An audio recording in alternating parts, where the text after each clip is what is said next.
I've robbed a lot of people. I've pulled guns on people. I've pulled knives on people just to get what was on their wrist or out of their wallet or the pockets or their cars.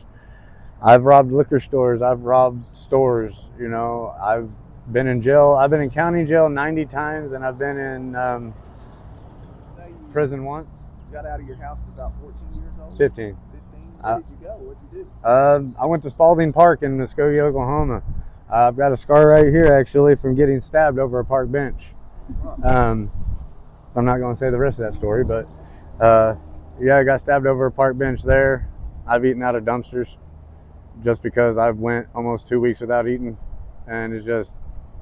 Now, was this because you were on drugs at that time? At that point in time, yes, sir. That was because I was on methamphetamines and cocaine and pills. How were you introduced to those at that young of an age? Muskogee, Oklahoma does it to you. We don't call it Muskogee anymore. We call it Methskogee, is what we've ended up calling my hometown, because that's all that's around there. I mean, there's drugs and trouble. So that's why I wanted to get out. I had to leave. My mom still lives down there. You know, my brother still lives down there, but they didn't get involved with the people I got involved with, you know, like the Crips. Were you part of a gang or anything at the time? Yes. You never get out. You just run. You never get out of the Crips. You never get out of the Bloods unless you're shot out or beat out. And, well, normally they try to kill you. And I ain't all about wanting to die right now. So as long as they keep from knowing where I'm at, I'm okay. I got jumped in by 30 big ass people on the top of my head here at an apartment complex. If you look at indents, the last few guys that got me, they picked me up and dropped me on my head on a concrete inlay step with a steel frame around it, busted my head to the skull. Was that people in your gang? Yes, that's the Crips. That's how you get in. You either get shot in, jumped in, or as a female, you have the option of getting fucked in. And, well, I'm not a female, so that wasn't working for me. And I don't like getting shot. So I chose to get jumped in. And, well, they almost killed me. I spent almost 2.5 months in the hospital, letting my head heal, getting my motor skills back and everything like that. And yeah, I climbed through the ranks pretty quick, because I was like, shit, if I just went through that, you know, why the hell not? And then I've done some bad things that I'm not proud of, that I won't talk about. That just... Emily know most of these stories? Yeah, most of them. In fact, I think she knows all of them. Yeah. I think she's the only person in my life that 100% knows everything about me. When you were with the Crips, how many people did you see get killed? 10, 15 a day. And that wasn't just by my own set. That was by other sets in the region. That was by Bloods, us. And that's what state? Here in Muskogee. Is that right? Hoover Crips. And that's mainly gang member against gang member? Or? Yeah, a lot of the times, but anymore the Crips have become more of an organized thing, and the Bloods have still went off on their own thing, doing the street thing. The Crips don't do the street thing hardly anymore. We're more into your, you know, I'm not even going to say anything like that. I ain't getting killed. But yeah, we're not as unorganized as we used to be years ago. But they're getting a lot better at the ruthless part too. But I would see people get shot, stabbed, drugged behind a car. I've seen a woman get killed because she talked to another guy, you know, and it's just... Where do they get their money to live? The Crips, drugs, guns, women, prostitution. I got mine from cooking meth and cocaine and selling it. I also got mine from boosting cars a lot of the time, because I like to drive. I like anything that's a car. That's why I went and got my mechanics degree. How do they recruit women to be prostitutes? It sounds like an impossible task. Well, our prostitutes are what we call Crip bitches. They are the women, the lowest women of our ranks. They do what a Crip boss tells them, aka I was one of those. If they don't listen, they get their ass beat. If they don't listen after that, they either get their ass beat to where they get put in the hospital or they get shot. And yeah. So are none of That's them bringing here back a in lot of Norman? stuff, man. Are they here in Norman? No, this is mainly blood territory. In Norman? Yeah, I don't fly no colors. I don't have a flag. I don't do none of that shit no more. Do you see them here? I see some of my old people every now and again. I am still friends with a bunch of them, but they won't ever tell the set boss, where I'm at and none of that. I mean, I trust these men with my life. I've trusted these men since I was 12 years old. I got jumped in at 12 years old. Because in Muskogee it was predominantly black.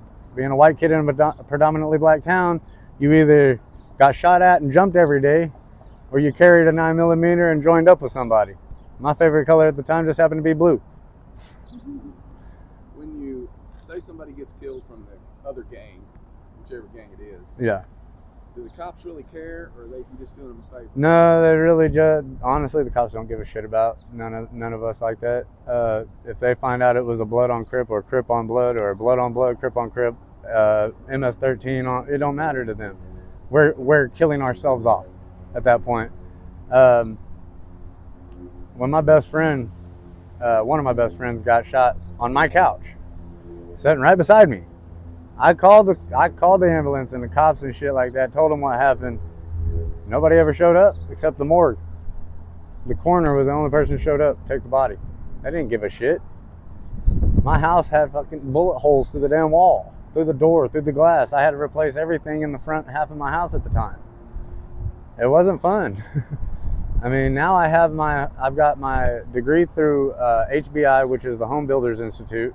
That's what I went to Job Corps for. And now I've got my degree ASE certifications through UTI. I've got my culinary certifications through Le Cordon Bleu. I've worked in Paris, France with Gordon Ramsay for a year, opening up his new restaurant, and then got back on the drugs again and failed everything again. And it always seems that drugs are what causes me to fall more than it lifts me up temporarily. But once that high's gone and nobody's in sight to be found, you're all by yourself, man. I've robbed a lot of people. I've pulled guns on people. I've pulled knives on people just to get what was on their wrist or out of their wallet or the pockets or their cars. I've robbed liquor stores. I've robbed stores. I've been in jail. I've been in county jail 90 times, and I've been in prison once. Luckily, that got expunged and knocked off my record because I didn't actually do it. But yeah, I was in McAllister's, Oklahoma for 10 months, 4 weeks, 3 days, 10 hours, and 11 minutes because they thought I murdered 8 people. I was looking at 184 consecutive years. But when the dude, he wrote out a full confession, I got called out to the control center one day, told them to grab my bedroll. They released me with a $15,000 wrongful imprisonment check as well for my time served in there. So, I mean, that wasn't so bad. But the county jail times, those was mainly because my lead foot and not giving a shit because I was on drugs about anybody or anything, reckless driving, speeding. Luckily, I don't have no child endangerment, none of that, because I know better. I love my boys too much. But yeah, other than that, it's been a hard life for me. I mean, my dad got cancer when I was 8. I was 8. My brother was 5. I had to raise my little brother till my Uncle Brandon decided to come over into the house and help us. And that was like 4 years. I quit high school, and then I went and got my GED at Tahlequah at Talking Leaves Job Corps. There is where I met a bunch more bad people and just kind of continued my life on the wrong path when I should have been trying to change it for the right path. Met my kids' mother at Job Corps. Have 4 beautiful children with her. I don't know how, she's uglier than hell, but I've got 4 beautiful boys with her, though. I wouldn't trade them for nothing in the world. They're my reasoning now to stay off of everything besides this one right here. What called again? LaVeyan, Satanist. Satanist. Yes. I worship myself, self-empowerment, self-individualism, and my knowledge. You know, I worship me. I don't worship a God above me. I am above everything. Being a LaVeyan Satanist, I can choose. Everybody in the church can choose who their higher power is. If you want to be Buddhist, you can be Buddhist. If you want to be Catholic, you can be Catholic. As long as you worship yourself first, that's all we care about. I agree with it. 100%. I've never told her a lie. I never tried to get her away from Christianity. I simply gave her the option to read a book. She read the book, and she chose. I didn't choose for her. I just answered questions like a preacher would.